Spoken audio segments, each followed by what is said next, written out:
মানুষের জীবন সস্তা হয়ে যাচ্ছে না এখন। আল্লাহ পাক এগুলো কিয়ামতের আলামত। নবী সাল্লাল্লাহু আলাইহি ওয়াসাল্লাম বলেছেন ওয়াল হারাজ, কিয়ামতের আগে আগে হারাজ বাড়বে, হারাজ। সাহাবীরা বলছেন মাল হারাজ, হারাজ কি ইয়া রাসূলুল্লাহ? তিনি বলছেন আল কতল, আল কতল, গণহত্যা বাড়বে, গণহত্যা। এই একজন মুসলিম যে লা ইলাহা ইল্লাল্লাহ বলে, সে বেঁচে থাকা পর্যন্ত আল্লাহ পাক কিয়ামত দিবেন ইনশাআল্লাহ। তোমরা যখন কাউকে পিটাও বা তাসতুম জাব্বারিন, কঠিন পিটান পিটাও, তোমরা কঠিন মাই মারো একদম, আল্লাহ পাক খুব অপছন্দ করেন আদম সন্তানকে হাত তোলা। আর আমরা তো কিছু হলে গালে থাপ্পড় মারি না, এটা করি না? এই হাদিসটাও মনে রাখবেন, মানুষের গালে মারা নিষেধ আছে, জানতেন? আর মানুষের চেহারার মধ্যে মারা নিষেধ আছে। এই গালে চর মারা, গালে নাকে ঘুষি মারা, এই জিনিসগুলো নিষেধ আছে। কারণ এই চেহারাটা আল্লাহ রাব্বুল আলামিন, মানে আদম সন্তানের এই স্ট্রাকচারটা আল্লাহ রাব্বুল আলামিন সূরা সদের মধ্যে বলেছেন খালাকতু বিয়াদাই, আমি নিজ হাতে সৃষ্টি করেছি, সুবহানাল্লাহ। আর সেই মানুষকে তোমরা এমন নির্মমভাবে কেন মারবে? সারা বিশ্বের দিকে তাকায় দেখেন, এখন প্রত্যেকটা জায়গায় রক্ত ঝরছে কাদের? মুসলিমদের। কাদের? মুসলিমদের। আল্লাহ পাক আমাদেরকে বোঝার তৌফিক দান করুন। আর আল্লাহ পাক কোরআনে কি বলছেন? যদি কোনো মানুষ একজন মানুষের জীবন বাঁচায়, সে যেন পুরো মানব জাতিকে বাঁচালো। এত পছন্দ আল্লাহর কাছে জীবন বাঁচানো। আর কেউ যদি কোনো মানুষকে অন্যায়ভাবে হত্যা করে, সে যেন পুরো মানব জাতিকে হত্যা করলো। আল্লাহ আমাদেরকে হেফাজত করুন। এখন খুন খুব সহজ হয়ে গেছে, মারামারি খুব সহজ হয়ে গেছে। হ্যাঁ, ভাই ভাইকে হত্যা করতেছে, ছেলে বাবাকে হত্যা করতেছে, বোন বোনের সাথে ভাইয়ের দ্বন্দ্ব, ভাই বোন মারামারি, প্রতিবেশী মেয়ে নিয়ে, সম্পত্তি নিয়ে, মাদক নিয়ে, কিশোর গ্যাং নিয়ে, কত কি হচ্ছে এখন। মানুষের জীবন সস্তা হয়ে যাচ্ছে না এখন।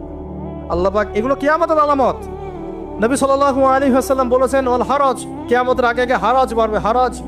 সাহাবীরা বলছেন মাল হারাজ, হারাজ কি ইয়া রাসূলুল্লাহ? তিনি বলছেন আল কতল, আল কতল, গণহত্যা বাড়বে, গণহত্যা। কিয়ামতের আগে আগে খালি গণহত্যা বাড়বে, দেখছেন না এখন?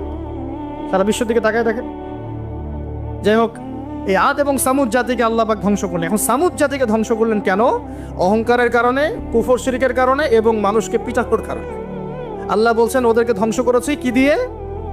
সয়হাতান ওয়াহিদা। এটা ভালো মনে রাখবেন, সয়হাতান ওয়াহিদা মানে একটা শব্দ দিয়ে, প্রচন্ড ত্রুম একটা শব্দ, খালি এই এক শব্দে সবার কানের পর্দা পেড়ে পুড়ে জান বের হয়ে গেছে। আল্লাহু আকবার। এক শব্দে মানে ওদেরকে আলটিমেটাম দেওয়া হয়েছিল, তোমরা কি ফিরে আসবে? ওরা বলছে যে কি শাস্তি আসো নিয়ে আসো। তখন আল্লাহ পাক বলছেন 3 দিন সময় দিচ্ছি, 3 দিন যা করার করে নাও। এই 3 দিন যে আল্লাহ সময় দিয়েছেন, এই 3 দিনে ওরা তওবা করে ফিরে আসে নাই, বরং এই 3 দিন ভোগ বিলাস করেছে, একদম পশু জবাই করেছে, খেয়েছে, মেয়েদেরকে নাচিয়েছে, মদ পান করেছে। 3 দিন ভোগ বিলাস ফুর্তি করেছে। মানে 2 হাতে যা পাও হাত পেতে নাও, এরকম চিন্তা। যা আছে এখন লুটে খাও, পরেরটা পরে দেখা যাবে। এই চেতনা আমাদের মধ্যে আছে না অনেকের মধ্যে? যা আছে এখন ভোগ করে নাও, কালকে যা হবে দেখা যাবে। হ্যাঁ, কালকে যা হবে দেখা যাবে, এখন যা আছে নাও, ভোগ করো। এই চিন্তা ছিল ওই 3 দিন সামুদ জাতির। ওরা ভোগ বিলাসে লিপ্ত হলো। হঠাৎ সকালবেলা ত্রুম শব্দ, পুরো বিশ্ব, ওদের পুরো রাষ্ট্রটা কেঁপে উঠলো এবং সবগুলো মারা গেল। একটা শব্দ সব মারা গেল। সূরা কমার পরে দেখেন সয়হাতান ওয়াহিদা, একটা মাত্র শব্দ দিয়ে আল্লাহ ধ্বংস করেছেন। তার মানে আল্লাহ ধ্বংস করলেন পানি দিয়ে, আল্লাহ ধ্বংস করলেন বাতাস দিয়ে, এবার ধ্বংস করলেন শব্দ দিয়ে, বিদ্যুতের শব্দ দিয়ে। কেন ধ্বংস করলেন? পাপগুলো মনে রাখবেন, অহংকার, কুফর, শিরিক, আর কি হিংসা। তারপরে বললাম এই যে মানুষকে মারা, হ্যাঁ, শয়তানের তাবেদারি, মানুষকে মারা, এগুলো মনে রাখবেন। পাপগুলো মনে রাখতে হবে মাথার মধ্যে, কোন কোন পাপ, এবং এগুলো থেকে বাঁচতে হবে আমাদেরকে ইনশাআল্লাহ। আর একটু সামনে যাই, বিরক্ত হচ্ছেন নাকি? আচ্ছা, আলোচনা একটু লম্বা হলো, সমস্যা আছে? আচ্ছা, এখন সামনে আসি। এরপরে আসছে একটা বিশেষ জাতি, তার নাম লুত। কি নাম? নাম শুনছেন আগে? আচ্ছা, এই কম আবার আজীব ও কম, আজীব মানে এ কম, এমন কম, এরকম কম পৃথিবীতে জীবনে ছিলও না, আসেও নাই। সূরা আনকাবুতে আল্লাহ পাক বলছেন ওয়ালুতন, লূত আলাইহিস সালামের কথা। ইয ক্বালা লিকওমিহি, যখন সে তার কওমকে বলল, হে আমার কওম, তোমরা কি এমন পাপ করতে যাচ্ছ যে পাপ এই মহাবিশ্বের জীবনেও কেউ কখনো করে নাই? আইন্নাকুম লাতাতুনা রিজাল, তোমরা কি পুরুষের কাছে যাচ্ছ যৌন তৃপ্তি নেওয়ার জন্য? আস্তাগফিরুল্লাহ। ওয়া তাকতাউনা সাবিল, আর ডাকাতি করছো রাস্তার মধ্যে। রাস্তার মধ্যে ডাকাতি করতো, আর পুরুষে পুরুষে জেনা করতো, বলেন নাউজুবিল্লাহ। এমন একটা অবস্থা, মানে এমন একটা অবস্থা যে আল্লাহ পাক ওদেরকে শাস্তি দেওয়ার জন্য দুজন ফেরেশতাকে পাঠিয়েছেন। একজনের নাম জিবরাইল আলাইহিস সালাম, একজন হচ্ছে মিকাইল আলাইহিস সালাম। এখন তারা এসেছেন লূত আলাইহিস সালামের বাসায় কিসের রূপ ধরে? সুন্দর বালকের রূপ ধরে। ছোট ছোট বালক দেখতে সুন্দর লাগে না? ছোট ছোট কচি কাঁচা বালক দেখতে সুন্দর লাগে না? তো এই রূপ ধরে দুজন ফেরেশতা আসছেন, উদ্দেশ্য এদেরকে শাস্তি দিবে। এখন এরা কি করছে জানেন? এরা লূত আলাইহিস সালামের বাসায় গেছে। বাসায় গিয়ে বলছে যে তোমার ওই যে মেহমান ওদেরকে নিতে আসছে। এবার লূত আলাইহিস সালাম বলছেন যে হা উলাই বানাতি ইন কুনতুম ফাইলিন, আরে তোমরা যদি চাও আমার মেয়েদের মধ্যে আমার মেয়েদেরকে বিয়ে করে নাও, পারলে তোমরা আমার মেয়েদেরকে প্রয়োজনে বিয়ে করে নাও, আমার মেহমানদের সামনে আমাকে অপমানিত করো না। আলাইসা মিনকুম রাজুলুন রশীদ, তোমাদের মধ্যে কি একজন ভালো মানুষও বাকি নাই? এখন এদেরকেও তোমরা চাচ্ছ যৌনতা নিবারণ করার জন্য? আলাইসা মিনকুম রাজুলুন রশীদ, তোমাদের মধ্যে কি একটা ভালো মানুষও বাকি নাই?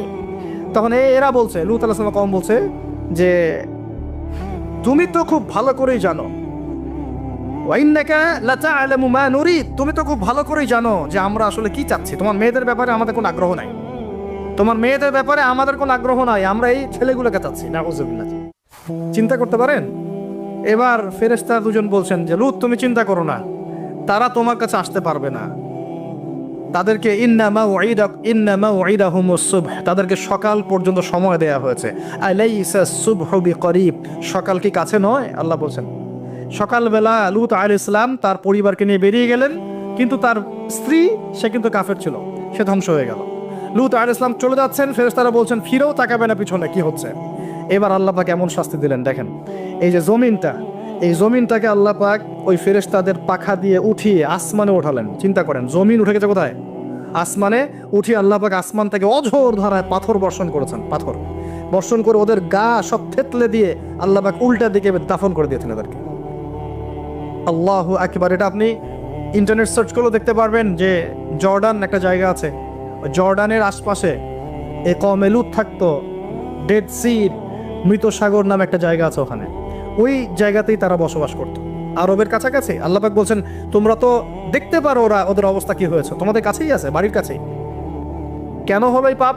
কেন হলো শাস্তি? কোন পাপের কারণে? শিরিক কুফর তো আছেই, তার উপরে স্পেশাল পাপ কি? সমকামিতা। স্পেশাল কি পাপ? এই সমকামিতা উম্মতে মুহাম্মাদের মধ্যে ছড়িয়ে পড়ছে কিনা? আল্লাহু আকবার। আপনাদের শহরগুলোতে আস্তে আস্তে সমকামিতা ছড়িয়ে পড়ছে ভিতরে ভিতরে, এবং আল্লাহর আযাব বেশি দূর বাকি নাই। আমার কাছে মনে হয় আল্লাহর আযাব আসতে বেশি বাকি নাই।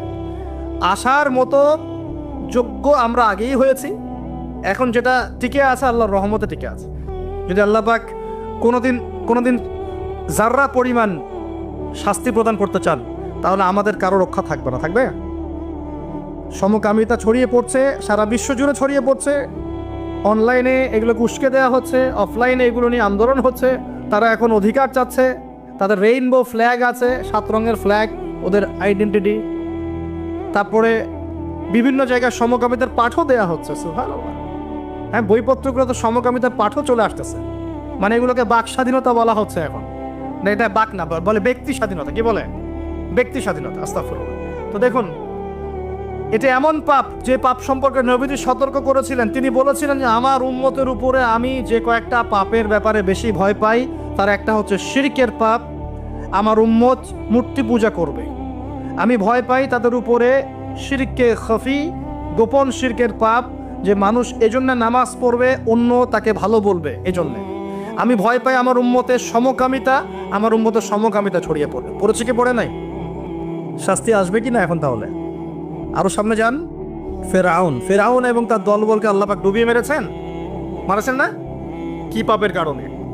অহংকার। সে বলেছিল আনা রব্বুকুমুল আলা, আমি তোমাদের মহান রব। কে বলেছিল? আমি তোমাদের মহান রব। কে বলেছিল? ফেরাউন। আনা রব্বুকুমুল আলা। আল্লাহ পাক শুধু তাকে না, তার পুরো দলবলকে ধসিয়ে দিয়েছেন। কোথায়? এই লোহিত সাগরে ডুবিয়ে মেরেছে। কওমে মাদিয়ান। কি নাম? এই মাদিয়ান কওমের সাথে আমাদের এখনকার এই সমকালীন প্রেক্ষাপটটা জড়িত আছে।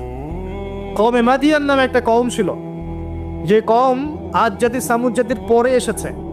মুসা আলাইহিস সালামের সমসাময়িক সময়ে তারা পৃথিবীতে ছিল।